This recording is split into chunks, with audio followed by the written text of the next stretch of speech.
70% off plus raffle for a brand new car?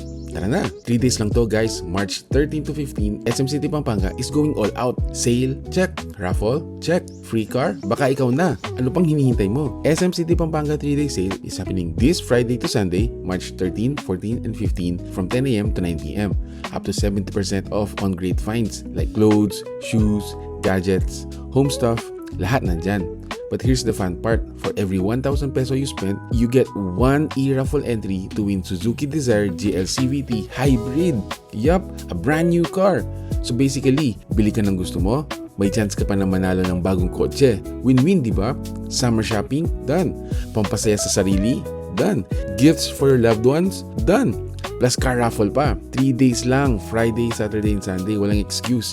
Tara na sa SM City Pampanga. 3-day sale. March 13 to 15. SM City Pampanga. Comment shop na and tag your shopping buddy. See you there. Baka ikaw na ang may bagong kotse kaya let's go!